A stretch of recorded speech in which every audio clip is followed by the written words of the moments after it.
Hello ladies and gentlemen, it's Mike here at Gamefromscratch, and the Unity saga is mostly behind us, but we're still feeling some after tremors or aftershocks or fallout, if you will, from that announcement. If you did not know what I'm talking about, back on September 12th, Unity did possibly the greediest, dumbest change I've ever heard of in my life. They tried to impose a runtime fee on all games ever, literally ever written with Unity. So if someone installed your game, you would have to pay them up to 20 cents, as long as you made within certain income thresholds.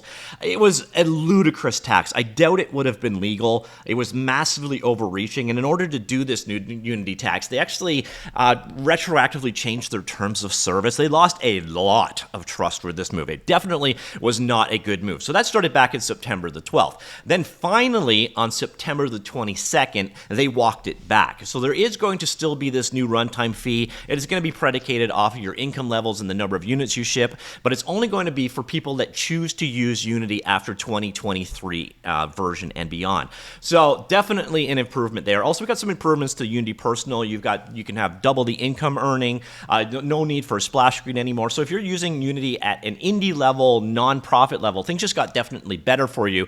But for the other people, it's all going to come down to, with that next LTS version, is Unity worth it or not to pay this additional up to 2.5% revenue share? The thing is, they still did damage. So we're still seeing some fallout, including something from somebody. The reason why I finally decided to do this video is because somebody I never expected to hear from spoke up. And that's the last thing that we're going to talk about today. But first, let's get into a couple of the fallouts from the Unity announcement. And the first one is, this was all done. This entire idea was obviously done because they're a public company trying to make more money to please Wall Street and shareholders. So how did that work out? Well, I think we could say not great. So the Unity stock was in pretty much free fall this month. The announcement happened on September the 12th. That would be right here when they were trading at $38.97 a share.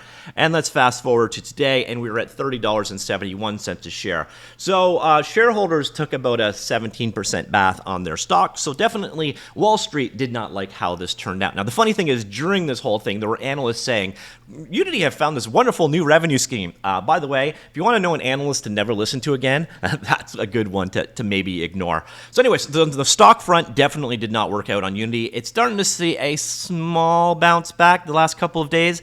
But yeah, this one definitely did not work out well from a stock perspective. Now, there were other things that followed out as well. And each one individually wasn't enough to do a video about, but there's been enough of them now that I'm putting them all together here. And these are, again, the after effects of this. Now, one of them is one of the biggest and oldest Unity user groups dissolved themselves. So the Boston Unity group, so even after nuclear fallout, even the bugs leave, which is interesting.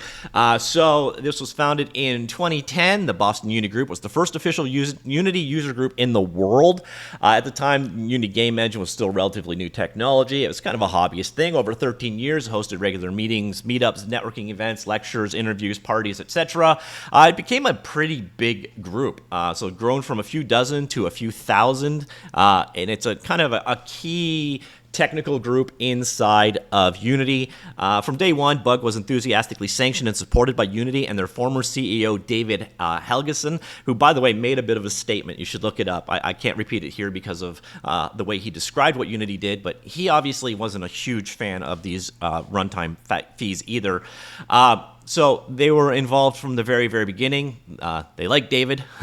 So over the past few years, Unity has unfortunately shifted away its focus from the game industry and away from supporting developer communities following the IPO, or their public offering, which is basically when they became a publicly traded company on the stock exchange. The company seemingly put profit over all else, with several acquisitions and layoffs of core personnel. Many key systems that developers needed are left in a confusing and often incomplete state, with the messaging that advertising and revenue matter more to Unity than the functionality game engines care about. And then we get into the unthinkably hostile terms of service and price changes for its users. Resounding, unequivocal combination from the game industry was unprecedented, and Unity had no choice but to rescind some of the most egregious changes. Even with these new concessions, the revised pricing model disproportionately affects the success of indie studios in our community. More importantly, we've seen how easily and flippantly an executive-led business decision can risk bankrupting the studios we've worked so hard to build, threaten our livelihood as professionals, and challenge the longevity of our industry. The Unity of today isn't the same company that it was when the group was founded, and the trust we have in the company has been completely eroded. So, yeah, they've been all about developers, not Unity, the company. And as a member of the broader Boston game developer community, we feel our efforts as organizers would be better spent creating opportunities for everyone, not just Unity users. Please join us as we work together in a larger local development community to continue to host events and presentations for all to enjoy. We encourage our members to join the Boston Game Dev Meetup group. So that's a replacement for Bug. And now they're going to be about Unity, Unreal, Godot, and everything else. So the final Bug meeting is happening on Wednesday, September the 27th, so a couple days ago on Zoom. 13 years, and they are gone. So this is the situation. This is a little bit more fallout from Unity's actions. So even if they walked things back, there's still definitely reputational damage there. And then we've got this one. I actually thought this was kind of amusing. Again, not big enough to do its own video about, but the developer behind Vampire Survivor did an AMA. Now, Vampire Survivor was originally written in Phaser, and they ported it to Unity just a few months back to do consoles, etc., and better performance and so on. And then they would have been hit, and as it stands, Vampire Survivor would have been the hardest hit by these proposals because it was going to be a low monetization but high sales unit. So the amount of money that they would have taken as part of this runtime fee would have absolutely slaughtered Vampire Survivor. So let's say it was making like $1 per sale. Well, then if you've all of a sudden got to pay out, 30% to Steam, and then you've got to pay out, 2 cents for every install made of your game, and your game is huge, and a lot of people run Vampire Survivors on multiple devices, you could quickly have, a negative profit margin because of that. So Vampire Survivors, when asked, are you going to use Unity ever again? The answer was, lol, no thank you, and move on. Then we have another interesting one. This was recommended to me by a lot of my viewers, and I did watch this video. It is really quite good, and I recommend you do it as well. It is a game called Road to Vostok, and the developer basically went through all of the experiences. As you can see, this was released yesterday, and this is after Unity walked back their pricing, and he just basically details the story, how it happens, how it's going to impact him, how much porting will cost him, how much time it will take, and then he's porting to Godot. And you actually watch this video because he actually goes through some of the process of getting his game up and running in Godot initially, and it was pretty impressive what he managed to get done in a pretty short period of time. So this is a really good watch regardless. I would highly recommend checking it out. I will, of course, have this linked in the linked article down below. And then we have one piece of news that I found just... I can't believe this person of all people spoke out, and that is Bracky's. Bracky's made a statement on this. He made it just yesterday, so September 28th. He made the following statement. Now, if you don't know who Bracky's is the YouTube creator for Unity. The guy had tens of millions of followers, perhaps at least millions of followers. The biggest Unity tutorial maker out there. Bracky's probably taught more people Unity than any other source out there.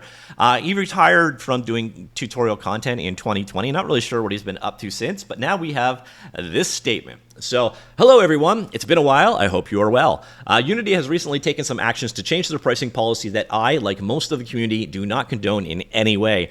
I have been using Unity for more than 10 years, and the product has been very important to me. However, Unity is a public company, at least it is now, by the way. When Bracky's stopped making content was the same year, I believe, that Unity went public. Draw from that what you will. Unfortunately, that means that it has to serve shareholders' interests. Sometimes those interests align with what is best for developers, and sometimes they do not. Well, this has been the case for a while. These recent developments have made it increasingly clear. Unity has pulled back on the first version of their new pricing policy and made some changes to make it less harmful to small studios, but it is important to remember that the realities of a public company are not going to change. Luckily, there are other ways of structuring the development of software, including instead of a company owning and controlling software with a private code base, software can be open source with a public code base that anyone can contribute to, and publicly owned. Blender, a stable 3D modeling software in the game dev community, is free and open source. In fact, some of the largest and most advanced software in the world is built on top of open source technology like Linux. The purpose of this post is not to denounce Unity because of a misstep, to criticize any of its employees, or tell anyone to jump ship. Instead, I wanted to highlight the systemic issues of organizing large software projects under a public company and to let you know that there are alternatives. I believe that the way to a stronger and more healthy game dev community community is through software created by the community for the community. Software that is open source, democratically owned, and community funded. Many of you have been asking for us to produce new tutorial series on alternative engines such as Godot, which is currently the most advanced open source and community funded game engine. I don't know yet if this is something that we can realize and when. I can only say that I have started learning Godot. Best of luck to all of you with your games, no matter what engine they may be built on. Sincerely, Asbjorn Thursland, also known as Brackies. So Brackies is again, or was by far and away, the biggest YouTube content creator for Unity. And now it looks like he may become that for Godot, and that's huge. So that is probably the number one reason why I did this video. This announcement is pretty big. By the way, one last little topic. In the Fallout, I did show you the effect of Unity share prices because of this. Well, we have one other thing to close on. The Fallout from Unity's actions are on Godot. Now, as a quirk of fate, and this is 100% a quirk of fate, they didn't have some insider information that Unity was about to blow both of its feet off. On September the 12th, so the same day that Unity implemented the first edition of the runtime fee, Godot launched the Godot Development Fund. And interestingly enough, so I was there for the launch. I did a video about the launch, and here is the page from the very beginning of the launch. So initially, at launch, from their existing patrons, people that moved over, etc., they were at 25,591 euro of funding.